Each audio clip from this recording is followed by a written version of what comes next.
गरुड़ पुराण दूसरा अध्याय। मृत्यु के बाद की सबसे रहस्यमयी और पीड़ादायक यात्रा होती है आत्मा के 13 दिन। क्या आपने कभी सोचा है कि कोई व्यक्ति मरने के बाद 13 दिनों तक कहाँ रहता है? वो आत्मा क्या देखती है, क्या महसूस करती है?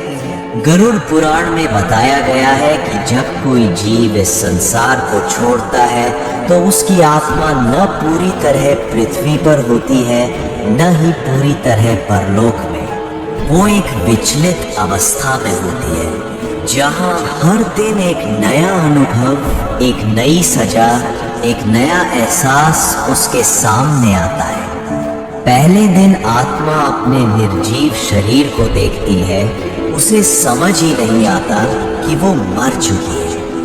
दूसरे दिन वो अपने प्रियजनों की चीखें सुनती है पर कुछ कर नहीं पाती। तीसरे से 5वें दिन तक उसे अपने कर्मों का हिसाब याद आने लगता है। वो हर उस पल को दोबारा जीती है जहां उसने किसी का दिल दुखाया था। छठे से 9वें दिन तक यमदूत उसके चारों ओर घूमते हैं और आत्मा भय, ग्लानि और अकेलेपन से कांपती है। और फिर 10वें से 13वें दिन आत्मा को यमलोक के द्वार की झलक मिलने लगती है। गरुड़ पुराण कहता है 13वें दिन यमदूत आत्मा को लेकर जाते हैं एक ऐसे स्थान पर जहां उसके अच्छे बुरे कर्मों का न्याय होता है। शास्त्रों में कहा गया है त्रयोदश दिने मृतस्य प्रायश्चित्तम विधीयते अथ याति यमक्षेत्रम पाप कर्म विभूतये।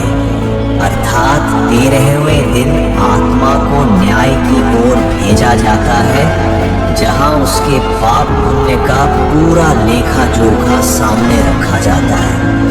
यही कारण है कि हमारे पूर्वज इन 13 दिनों को विशेष मानते हैं, क्योंकि यही वो समय होता है जब हम अपने प्रिय की आत्मा को शांति, श्रद्धा और प्रायश्चित से विदा करते हैं। यह सिर्फ परंपरा नहीं, एक दिव्य जिम्मेदारी है। और अब इस यात्रा का अगला चरण है यमलोक का पहला द्वार, जहां आत्मा अपना पहला निर्णय सुनती है।